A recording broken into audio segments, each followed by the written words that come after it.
wahai Abu Ishaq, panggilan buat Imam Hasan al-Bisri. Katanya dalam Quran itu, ud'uni astajib lakum. Berdoalah kepadaku, aku akan jawab doamu. Mintalah kepadaku, aku akan penuhi permintaanmu. Begitu janji Allah dalam Quran.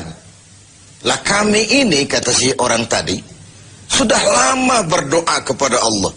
Sudah banyak kali kami memohon kepadanya. Wah, kok sampai sekarang doa kami nggak dijawab-jawab, nggak pernah dikabulkan. Ini bagaimana? Katanya berdoa, aku kabulkan. Sudah lama kami berdoa. Kenapa nggak pernah dikabul-kabulkan? Apa doa kami salah pasang? Apa Tuhan pas kebetulan nggak dengar? Atau bagaimana ini? Imam Hasan al-Basri senyum lalu menjawab, ya ahlal Basrah, hai penduduk Basrah, hatimu mati. Dari hati yang mati, bagaimana mungkin doa akan terjawab? Tidak ada getaran yang menyebabkan channel kepada Allah itu nyambung. Tidak ada. Dari hati yang mati, doa tidak mengeluarkan getaran untuk sampai kepada aras. Hatimu mati, maka doamu tidak dikabulkan. Kita renungkanlah jawaban ini. Sederhana, doa tidak didengar Tuhan. Permohonan tidak dikabulkan olehnya. Tapi kalau kita mau menukik kepada renungan yang lebih jauh, kemalangan apa yang lebih besar? Selain daripada kalau Allah sudah berpaling kepada kita dalam hidup ini. Permohonan tidak didengar, doa tidak dikabulkan, Allah sudah masa bodoh dengan kita. Kemana lagi langit tempat kita bernaung? Kemana lagi bumi tempat kita berpijak? Kalau Allah sudah berpaling dalam hidup ini kepada kita, itulah kemalangan yang paling besar dalam hidup ini. Sementara kita berleha-leha, menurut kita kemalangan itu kehilangan jabatan, kemalangan itu kehilangan harta benda, kemalangan itu adalah kehilangan orang yang kita sayangi.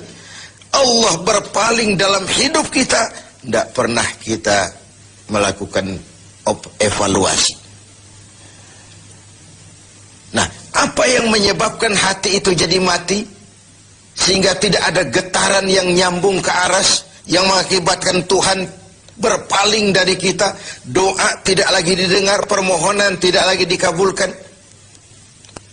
Ada beberapa hal yang menyebabkan hati jadi mati, sehingga doa tidak terangkat. Imam Hasan al-Bisri menjelaskan beberapa faktor yang menyebabkan hati menjadi mati. Tidak ada lagi getaran yang mengantarkan doa ke aras, sehingga Tuhan pun berpaling.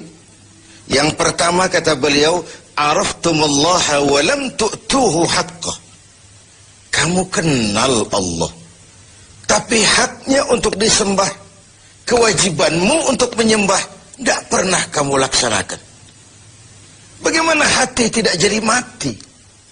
Kenal. Siapa pencipta alam semesta? Allah. Siapa pencipta lautan, gunung, sungai? Allah. Siapa pencipta langit dan bumi? Allah. Siapa pengatur segala-galanya? Allah. Salat apa tidak? Tergantung kebutuhan.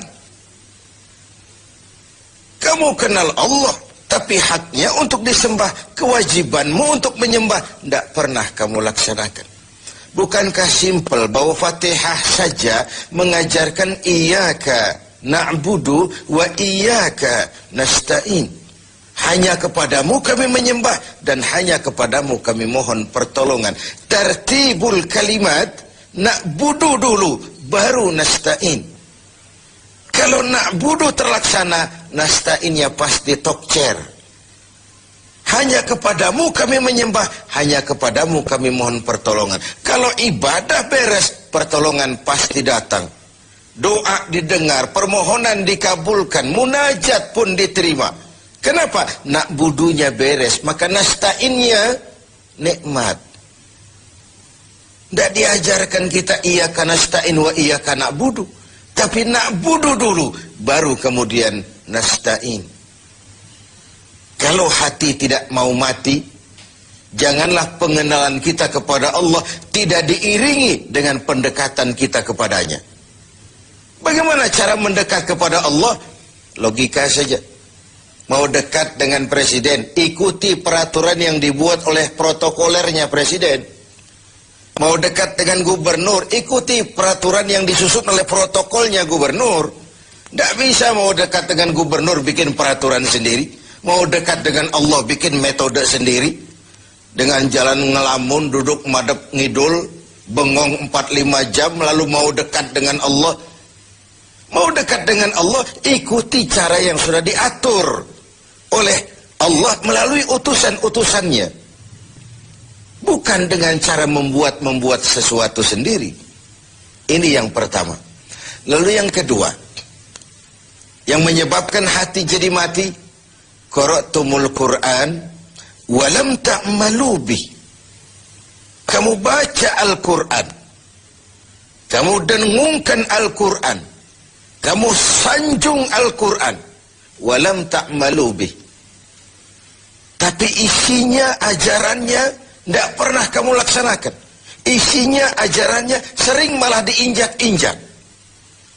Bukankah kita hidup di satu zaman di mana tuntunan sudah menjadi tontonan, dan tontonan sering dianggap sebagai tuntunan? Bukankah kita hidup di satu masa di mana orang yang jujur dikhianati dan pengkhianat malah diberikan amanah? Bukankah zaman ini sudah terjadi pergeseran nilai yang sedemikian rupa? Kita baca Al-Quran, kita musabakohkan pula bacaannya, tapi isinya, ajarannya tidak pernah kita laksanakan. Bahkan nyaris sering kita injak-injak. Hati jadi mati. Sama dengan kalau kita dikirimi surat oleh seseorang yang sangat kita kagumi. Kita baca surat itu siang malam. Kita ceritakan kepada orang, saya dikirimi surat oleh orang yang sangat saya kagumi.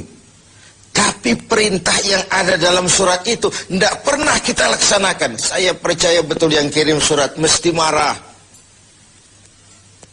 Kau baca itu penting supaya kau ngerti apa isinya. Tapi setelah kau ngerti, mbok ya laksanakan. Begitu Al-Quran diturunkan kepada kita. Kamu baca Al-Quran, tapi isinya tidak pernah kamu amalkan. Bagaimana hati tidak akan menjadi mati karenanya? Pemirsa TV 7 yang berbahagia. Yang ketiga, penyebab hati itu menjadi mati. Akaltum ni'mata rabbikum walam tashkurulah. Kamu makan nikmat Tuhanmu, tapi tidak pernah kamu bersyukur kepadanya. Ikan Tuhan di laut itu tiap hari diciduki, tapi Tuhannya diabaikan. Tidak pernah sesaat pun dalam hidup ini nikmat Allah pernah berhenti. Sejak kita bangun tidur sampai kita tidur kembali, bahkan tidur itu sendiri. Dari sekian nikmat yang kita tidak akan pernah sanggup menghitungnya, Tuhan cuma minta syukuri nikmat itu. Kalau kau syukuri, aku tambah. Kalau kau ingkar, azabku itu pedih. Tiap hari kau makan nikmat Tuhanmu, akaltum ni'mata rabbikum. Kau makan nikmat dari Tuhanmu, walam tashkurulah. Tapi kepadanya kamu tidak pernah bersyukur. Baik syukur dalam bentuk ucapan, lebih-lebih syukur dalam bentuk perbuatan. Karena kalau syukur ucapan semua bisa. Alhamdulillah, terima kasih Tuhan, puji syukur, terima kasih Tuhan. Tapi perbuatannya sering tidak sinkron dengan ucapannya. Kalau saya diberikan harta oleh Allah, mulut saya tidak pernah berhenti. Alhamdulillah Tuhan, terima kasih dikasih harta. Tapi pelitnya 17 setan. Rasanya orang itu baru syukur perbuatan, baru syukur ucapan, belum syukur perbuatan. Karena syukur perbuatan artinya mempergunakan suatu nikmat sesuai dengan kehendak yang memberikan nikmat itu. Allah memberikan harta kepada saya. Apa yang Allah kehendaki dengan menggunakan harta ini?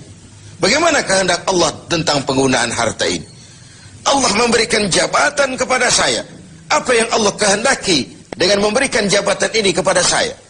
Mempergunakan suatu nikmat sesuai dengan kehendak yang memberinya. Itulah syukur yang sebenarnya. Ini yang keempat. Yang kelima, penyebab hati itu jadi mati. Qultum annal mauta haqqun walam tasta'iddu lah. Kamu yakin, kamu percaya, kamu tahu betul hidup akan berakhir dengan kematian. Namun kau tidak pernah mempersiapkan diri untuk itu. Baik menghadapi kematian maupun menghadapi yang lebih penting sesudah kematian. Karena mati pada dasarnya sebuah peralihan dari sebuah tahap kehidupan kepada tahap kehidupan yang berikutnya. Bukan akhir.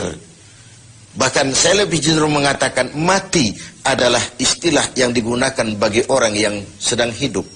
Si fulan mati, itu kan kata yang hidup. Yang mengalami sedang pindah ke alam lain. Jadi tidak ada alasan hidup sulit bener, mending mati habis urusan. Tidak selesai sampai di situ. Tidak selesai urusannya.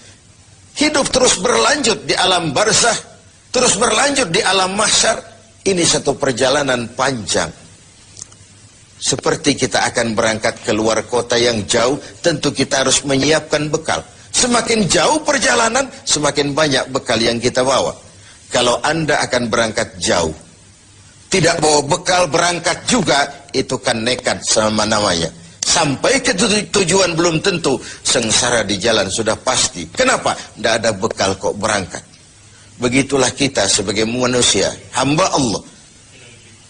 Perjalanan panjang, belum siap bekal, belum cukup ibadah kita, sudah datang saat kematian. Tentu artinya belum punya bekal sudah berangkat. Alamat sengsara di jalan, karena bekal tidak ada.